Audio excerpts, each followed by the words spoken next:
two seemingly opposing things can be true, right? You would do anything for your children. Let me lead you. Would you do anything for your children? Absolutely. Would you stop loving your children? I would not. I believe that everybody that I know believes that. How do we get to a generation where the majority or the overwhelming consensus is that they're beyond reach? Self-accountability. And what I mean by that is our generation, we know how to tell each other, I'll do anything for my children. I love my children. I'm proud of my children. Adults say that to other adults. How often do adults tell their children, I'm proud of you, I love you, I'll do anything for you? They tried to count me out, I'ma gon' count me in. Fill up my bank account, now I got something to spend.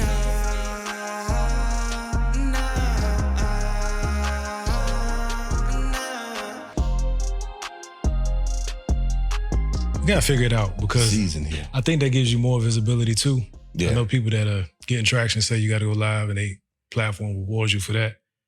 Enough about that though. Welcome to the Dead Son Show. Yeah. We had meaningful conversations about life through the lens of fatherhood. It's for fathers, those with fathers, and the fatherless, so nobody's left out. These are the conversations we want our sons to access as they grow through life in the manhood, so no topics are off limits. I'm one of your hosts, D. Johns. I'm your other host, James Johnson. You James like Johnson. Lead Yeah. it back. Yes, sir. Where are you? You kind of cheating. James Johnson? Jay Black. You got a Jay Black. No, I'm Jay Black today Okay. because I don't have my button downs. Yeah. That's a whole persona, man. We ain't seen James Johnson in a minute. He might be gone till after football season. Gone to November. Yeah. Said he out of here. What's good with you, man? How everything been moving? What your week look like? Everything been great, man. We vamp life right now. We on the late night. Yeah. Late night. This is pod number 2, man. Just had a real good conversation.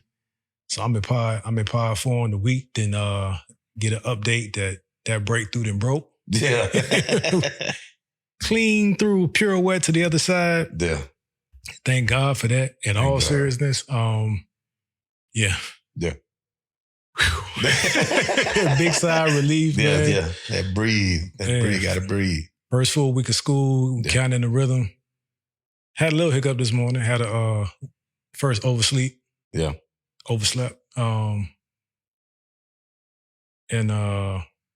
But neighbor came through. It's the beauty of having family. Yeah, that village priceless. Ooh, trust me. That village, man. But yeah, how about you back in the back in the grind, in the throes, This school kicked off this week for me.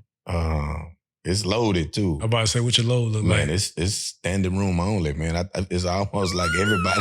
I feel like everybody went and had a meeting and said they going back to school, man. Ooh. And these Coliseum rooms are packed front to back, but they got the stadium. Yeah, I'm front row. Yeah. I talk to everybody at the front. You're gonna see me. I need the information. Yeah, I'm front door shouting. How you doing? So I'm here to get the info, not to get fined. Not to get fined. Yeah, but everything good. It was a good, strong week, man. Yeah. All right, well, we're gonna cut the chatter. We're gonna get right to it in this episode. We're gonna get a tight 40. Yeah, I'm talking about tight 40. That might be a whole lot of editing. we gonna see, man. We had you sent me something in my inbox. Yeah. First of all, shout out to to everybody that tapped in on the listener letter. It was a comment, but we posed it as a listener letter. Yeah. On Facebook and IG, people were giving like meaningful responses and commentary. Right. So I think we'll continue that. Just start picking out. It's a few of them that make sense. Yeah. That we kind of we've gone back and forth in the comments, specifically on YouTube about an episode, but they will make for good like questions and responses. So we'll get on that. Also, don't forget to like, share, and subscribe. Got some good feedback today. A listener reached out and asked if they could follow us on Apple Podcasts. Absolutely. So we sent that link over, so we good. Absolutely. Follow on Apple, Spotify, Audible. Yeah. So if you want your books and your podcast next to each other, we can do that. We right there. Yeah. I don't know what platform. I don't think I'm on. I think I took it off of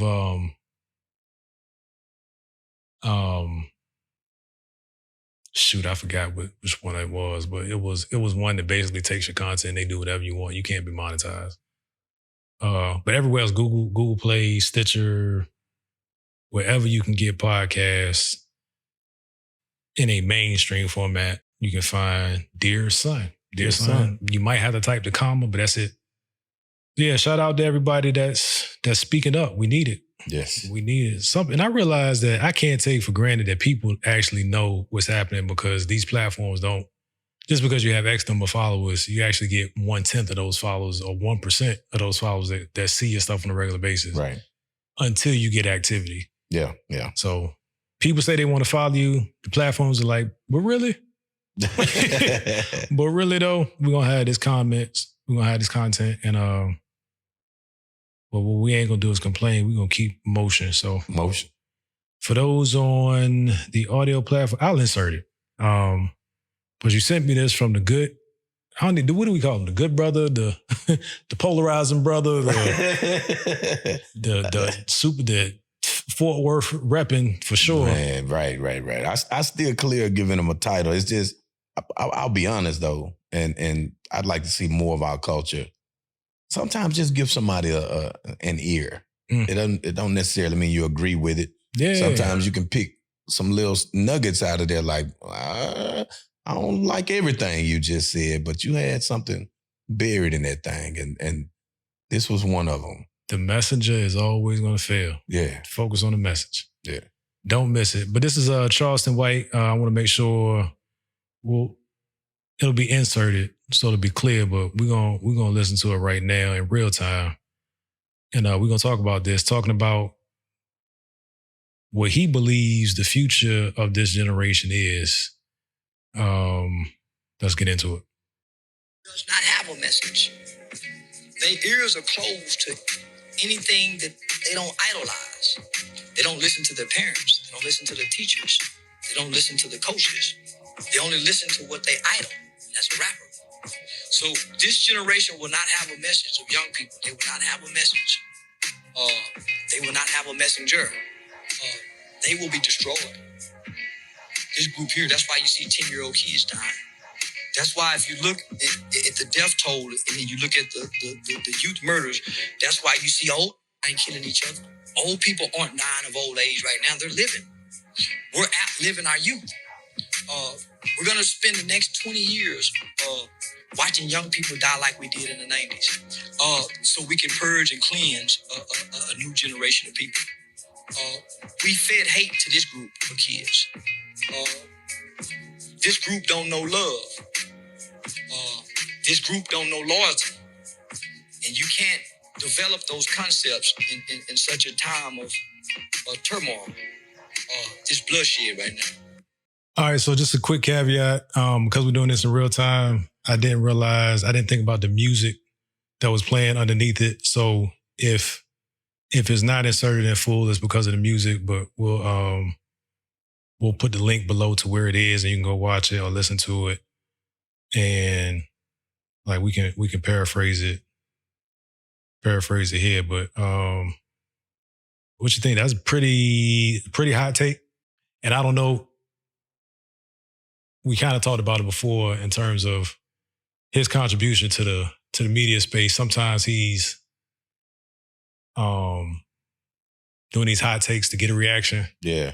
Sometimes rooted in an intent for a change to come. Right. And sometimes he's working those changes. I don't know the brother, so right. To me, it's all entertainment. That's how I feel about any content that's out there, unless I actually have an experience with the person. But that's a pretty damning judgment on this generation. And he's talking about our kids. He is. I think it's heavy and I think it's thought-provoking, but necessary. Immediately when I listened to it, I listened to the entire thing and I sent it to you. Yep. You're the first. My first reaction was I shot it to you like, hey man, run this, check this out. What you think about it?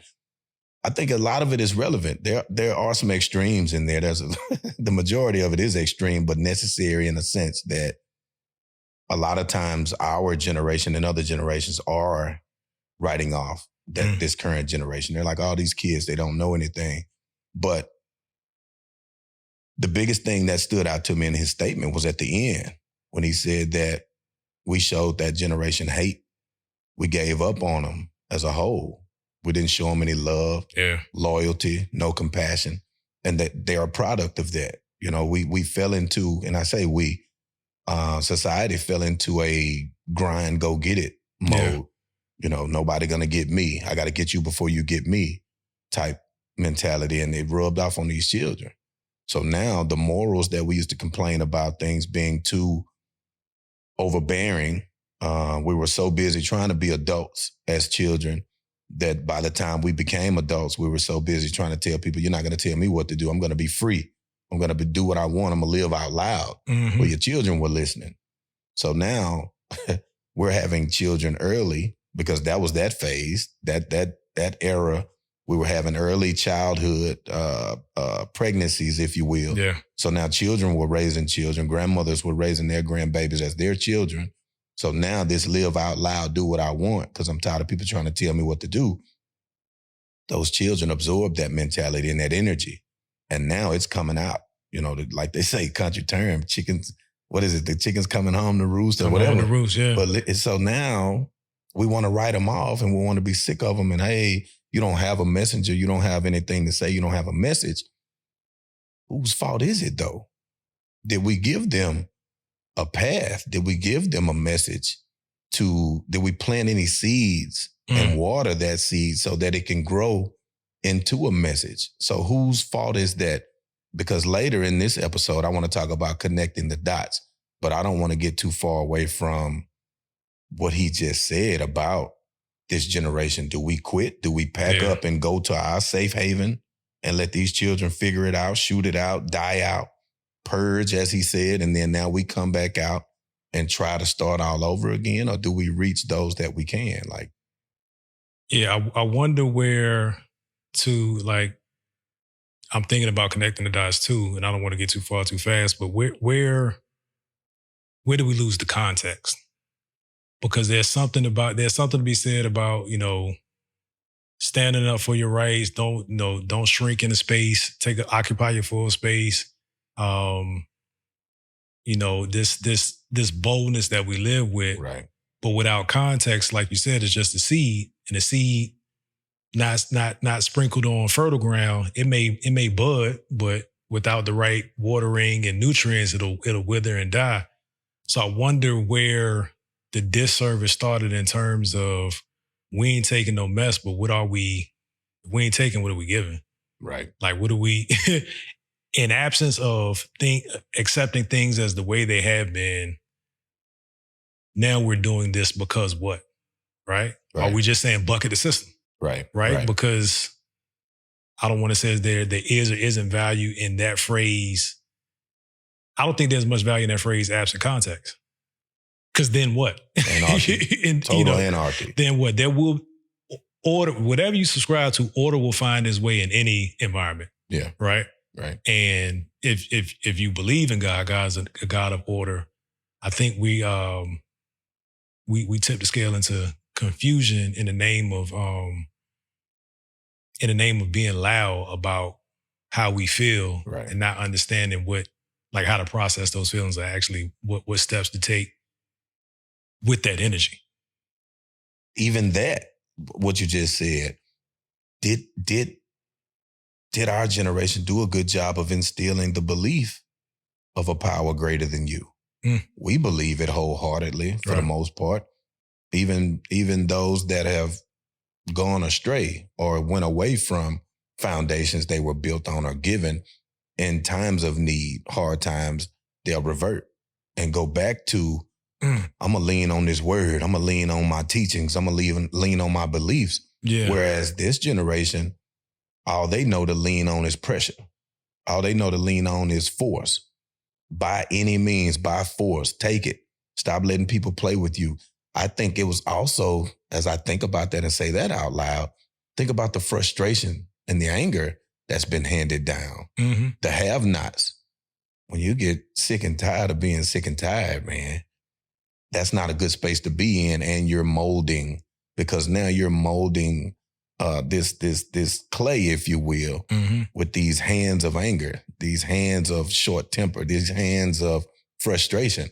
So now all this product of your molding in this state of mind and this energy knows is, I'm not going to be played with anymore. Yeah. By any means. And what does that even mean, man? I think this is this age of information is a gift and a curse, because part of the structure of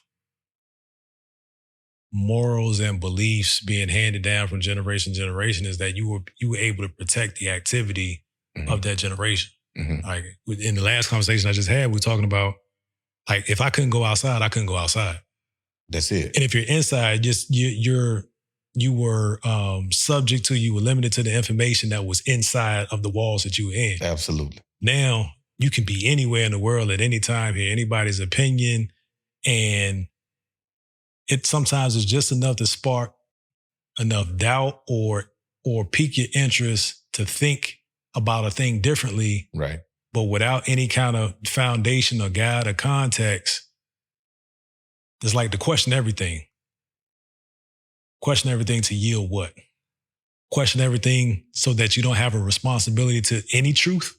You know what I'm saying? Exactly. Like you could just live in this land of, but that's not what I believe. That's how. Sometimes the how ain't there, right? It's not. And there's an extent, like we had the conversation before, and then what, and then what, and then what. Sometimes that gets that and then what in terms of just being curious goes beyond a bound that you can return. True. Within, like True. You come back to, because if there's no intent, nothing intentional about your search, right, and you're calling yourself challenging things just for the sake of abandoning a responsibility or an accountability, yep. I think that's where it gets dangerous. It does. It does, because now, like you just said, there is no accountability. There is no restraint. There is no limit. There's no boundary. There's no violation even. No violation. Because now the old saying of, for some, sin only depends on what you believe in. So if you don't believe that something is fundamentally wrong, you're going to do it every chance you get, right? So now this generation, and not picking on them, but this is what we're talking about. Yeah. So now this generation has so many opportunities to say, I don't believe in that. I'm not falling by that. Oh, you believe anything, you follow anything. Well, what do you believe? What is your anchor? Even if you're against it, let that be your foundation. They're like, I'm not against anything. I just don't believe that. That's contradiction. Which is it? Yeah. That's interesting in terms of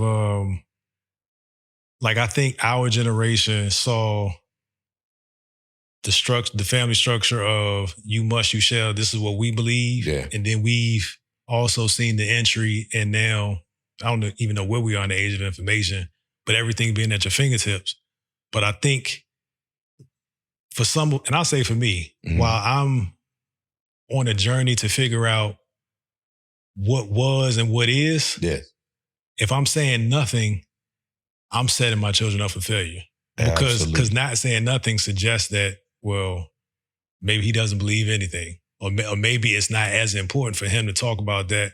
So I know I got to be mindful of, as I'm deepening my relationship with God and questioning things for clarity's sake, right? And conviction's sake, because that's another thing, like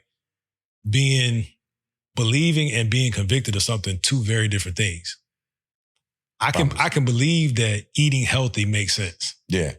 But if I'm not convicted and I'm not eating healthy, no, I got the belief, but I'm not getting the benefit because there's nothing forcing, there's no urgency for me to change because of something that I feel and believe within that deeply. Right. You know what I'm saying? I do, and I agree. That's just like an overweight cardiologist with visceral fat. You understand? High cholesterol. Like, who are you talking to? You know it. You have the information. You have the belief, but you don't have the conviction. You understand? You're not committed to that thing. So it's the same thing. And to your other point about you being quiet, be mindful of that as a parent. And because if we're quiet, we can be dealing with something, learning something, researching something, questioning something. be mindful of leaving your children to that silence. You're leaving them to their own thoughts. The conversation also is to spark the conversation with them. Yeah. Though that sounds redundant. I need to know what my child is thinking. Yeah. Like, what do you believe? What do you feel? I don't want it to be because, well, my parents told me that this is this and this moves this way. This is the belief. This is the creator.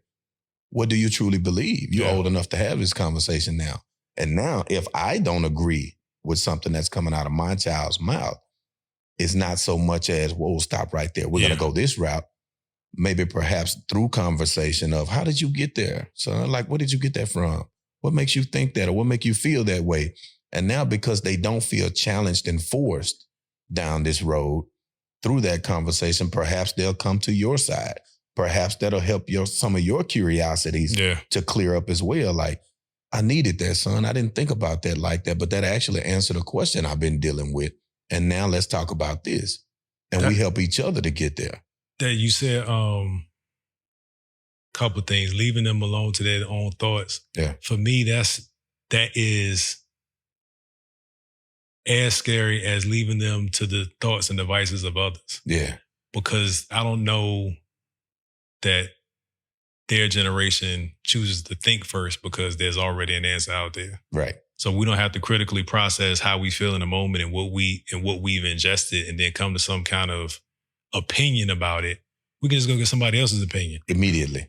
That other person's opinion has 1 million likes, then surely. It's got to be right. Surely. It's got to be on. What are your thoughts on, man, that was good. So like the tolerance for their opinion.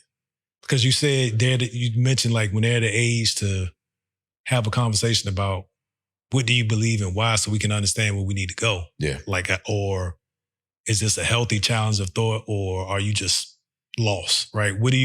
How do you, like, what's a healthy tolerance for that? Because like, I come from a generation of this is what it is. Yeah. This is what it is. And I was intimidated to think conflicting thoughts in the house, let alone say them and think we about to have I actually cherish it now, because again, I'm a work in progress, but it's good. I'm happy that I think and move the way I do with my kids now. So now I feel like I'm partially at times out of touch with reality.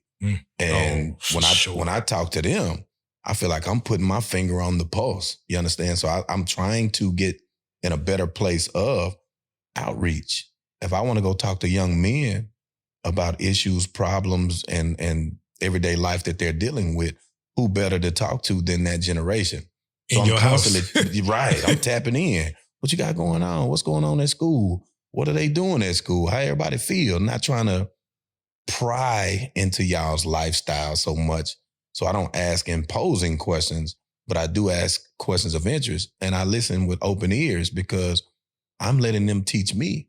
Because as we do get older and my knife starts to dull a little bit. Butter knife. Oh, right, that butter knife again. So hopefully their knives are getting sharper and sharper. I need you to grab me by the hand and bring me along. Like, oh, Pops, you're falling behind, man. Tighten up. This is the new thing. This is what the generations are doing. This is what society is doing. These are things that they're teaching us in class right now that's prepping us for the next generation of finance or income or stability or housing. They're talking to us like we're not going to be outside anymore. Everything's going to be self-contained or below ground. I need to know that. Your life could actually be in your glasses. Correct. Correct. Exactly. With AI and all of this and treat your virtual reality. Like that is wild. Like this is the Jetsons for real. It is. And we thought the Jetsons was so far-fetched, right? Yeah, we thought. Way over somebody's head. But just that level of, like that's another thing. Create your own reality. Right. Where does that stop? You know what I'm saying? Because when technology normalizes, just like a computer or the internet is normal in every house, even in underserved communities, there's access to it. At some point, the AI and the virtual reality is going to put them in a place where they really don't have to have any social skills. None. Even romantic life it's spilled over into everything, and as crazy as it sounds, the COVID era kind of ushered in a walking test pilot, if you will. I'm trying to be mindful of how I say whatever I say about that. But some things that were ideas, they had to go live with in real time. So now, to this day, it worked so well that society fell in love with it. You still have restaurants that say their bathroom closed because COVID allowed them to say such. Right. They're like, man, we don't even want people inside here anymore. Chick-fil-A now, they're converting their restaurants to drive up only, man. I saw a restaurant where there's no indoor seating. There's no entry point. There's no playground. Man, get in here, get this, and keep moving. That's like bank tellers. Yeah, I mean, bank teller already happened with them. Absolutely. That's wild.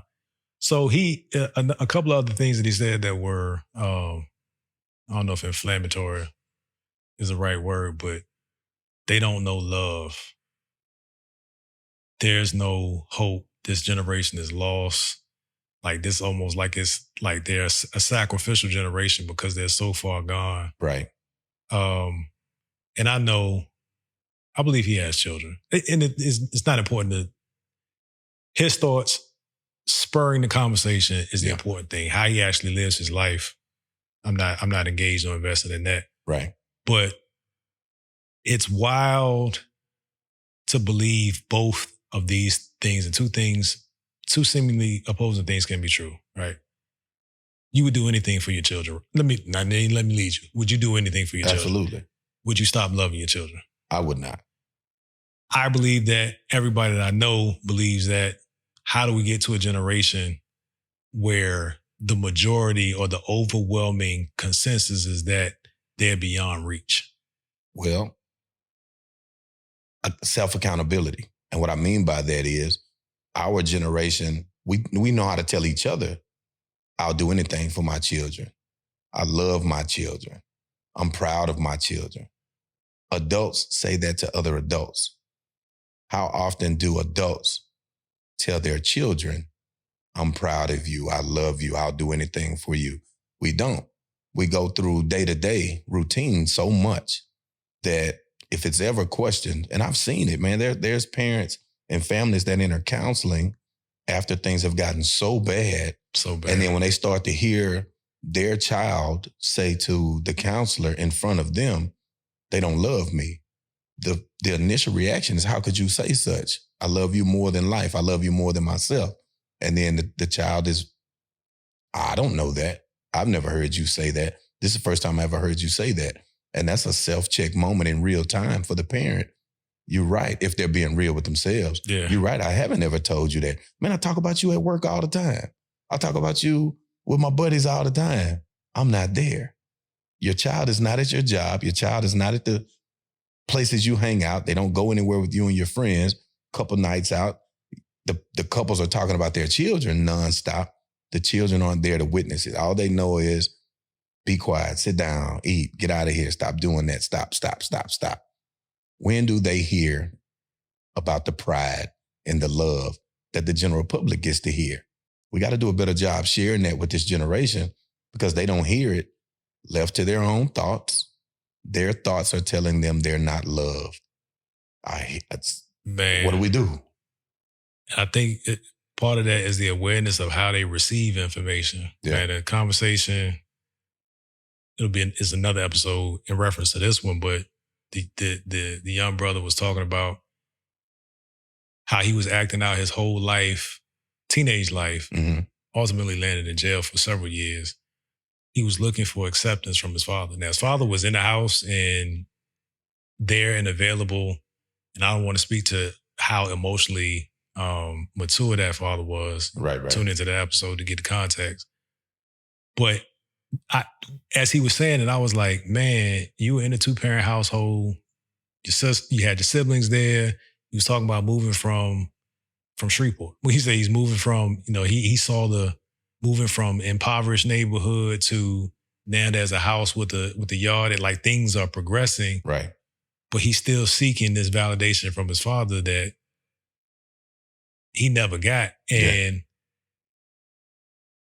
what I gathered from it was a communication issue. Yes. Right. His father was saying things with his actions, but he wasn't actually receiving his actions as validation. Yeah. Right. And sometimes that is that surprise when you're sitting in the counselor's office, because you swear you communicating one thing. Right.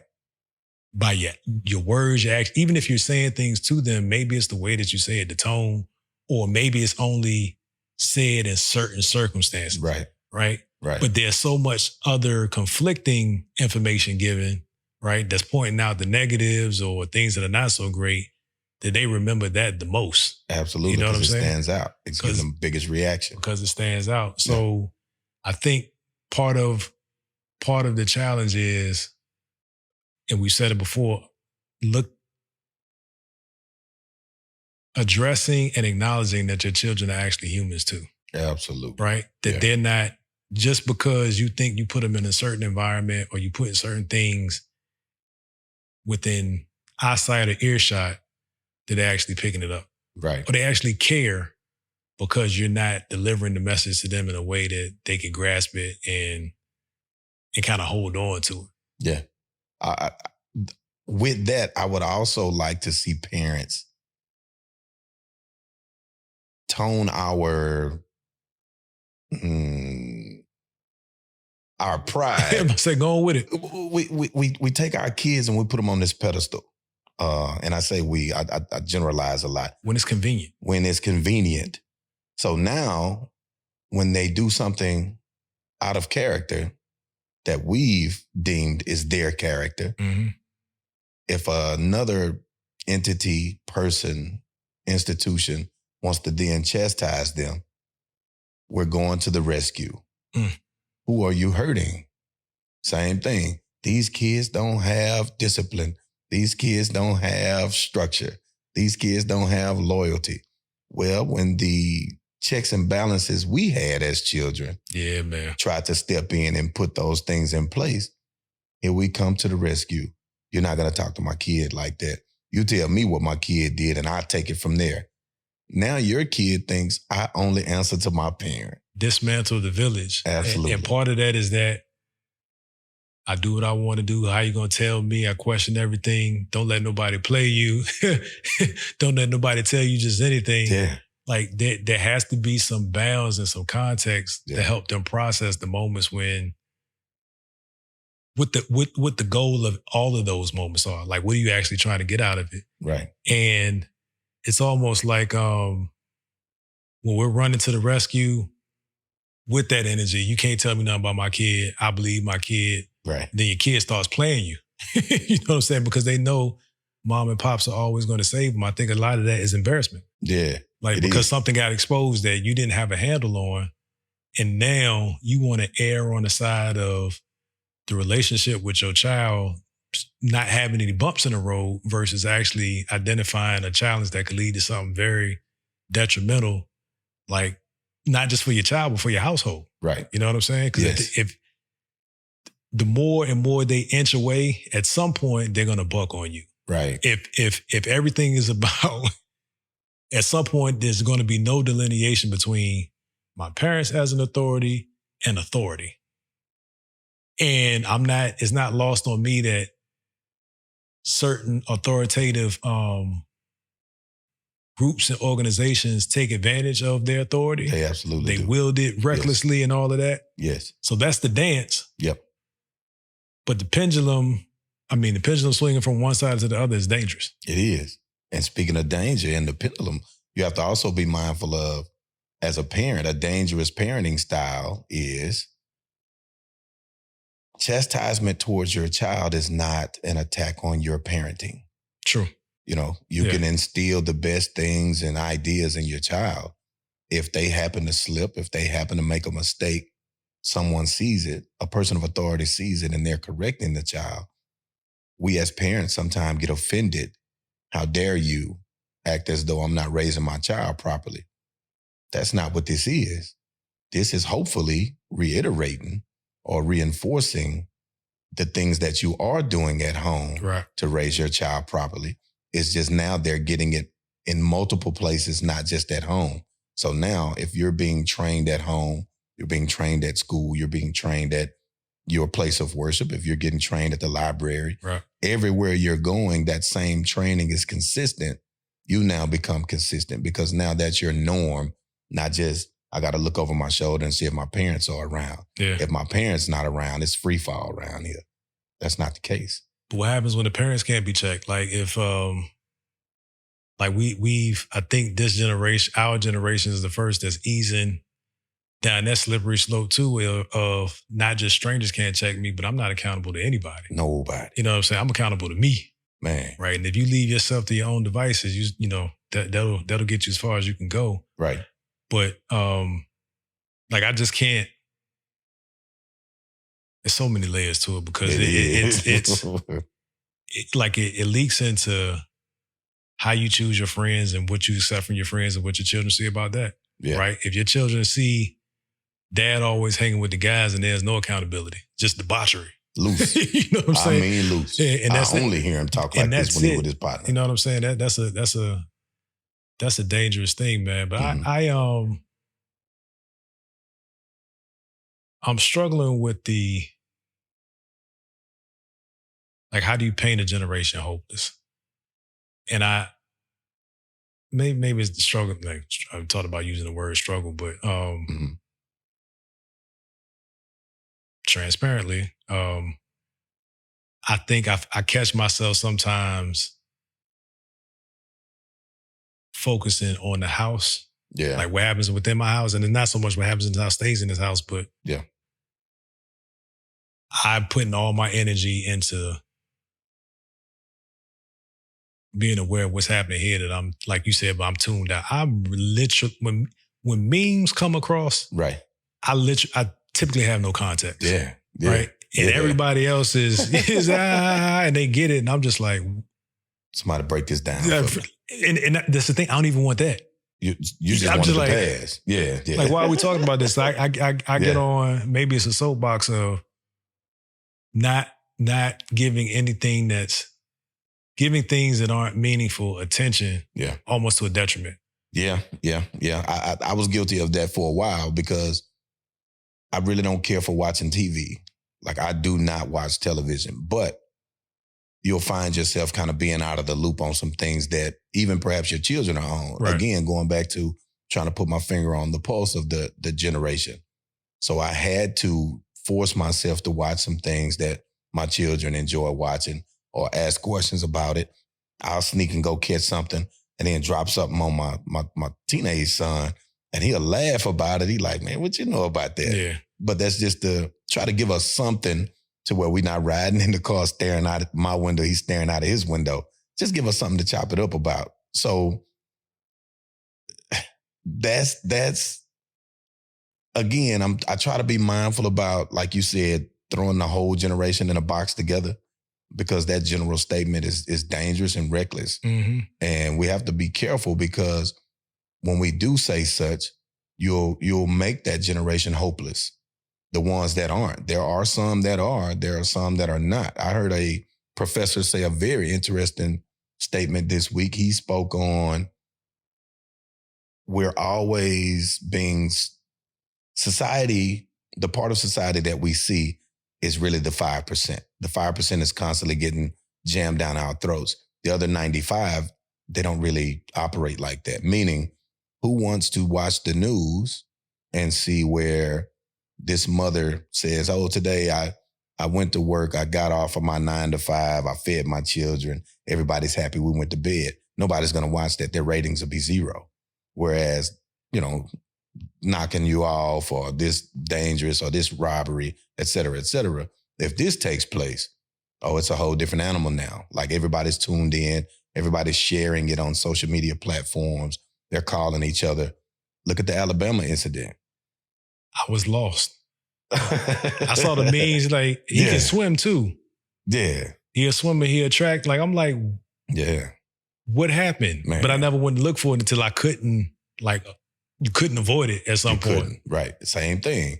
So that's why when you catch these young men out, and I say young men a lot, the young women, the young ladies as well, but I focus on these young men. These young men are they can be very influential, right? So be mindful of what you're telling them. Be mindful of what they're seeing. Yep. Bro, we almost, we can make good on our word right now. Yeah. Quick 40. Definitely want to open that dialogue. Get with us in the comments. I think this would be by the time this ends, this would be an excellent topic to actually continue on the live and get some real-time feedback. Right. And some engagement about just like thoughts on a hopeless generation. And I don't even know that it needs more prompting than that, because I think that should be triggering enough to feel some kind of way. It has to be. I don't know how you stay neutral unless you just don't have children or don't care about children. But yeah, man, quick in and out on the Vamp Life Vamp Life episode. Always want to shout out our I don't even know what to call it. People that businesses we fool with. Yeah. That'll be a better. That'll be a better. People we fool with, man. Yeah, it'll develop over time. It'll be it'll be much more catchy. Love Keisha J. Keisha J Studios. Yeah. Praise report earlier today said the website was ringing off. Hey, man. Ding. Yeah. So she's transitioned from Etsy. She still has her Etsy shop, but she's LoveKeishaJStudios.com. Love it. LoveKeishaJStudios.com. Of course, we I don't know, had to re-energize about healthy marriage is dope. Like never. No, re-energize is fine because that's not a negative thing. But definitely has some uptick in interest and people just understanding what it is. Please, because I honestly, there have been several women, including my wife, on my head about what's going on with healthy marriage is dope. Yeah. You know, what we doing, what we got. Yeah. Got some stuff I want to talk about. I was like, okay, I'll put the word out. Letting the Lord work, man. Letting the Lord work. It's so many. I have to be mindful not to allow space and time for things to develop as they're supposed to. Right. So the good thing about this side of the this platform within the network is the reps and accountability. True. So whenever that faucet is turned back on, we're in there. In due time, not my time. The only time I want to operate on. Yeah. Flexion. Flexion chiropractic. Got some good stuff in the works. Had a great meeting today. Some real prospects hit the table today. So that's going to actually translate into some other movements that'll directly benefit the Dear Son Network as well. So let's stay tuned. All these blessings. All these blessings. We'll take them, man. Yeah, quick, concise, man. We making good on this. Any closing thoughts? Nope. Be intentional, be focused, and time stamp. We appreciate you guys. God bless you. Peace. Y'all see me in the new, look like a new studio vibe. I know you're wondering. And if you're not wondering, that means this is your first episode. Shouldn't be. First It's episode. cool if it is. 1, 2, 3, 4, 5, 6, 7, 8. I just pull it out and count for nothing when I'm feeling great. Give my baby little more.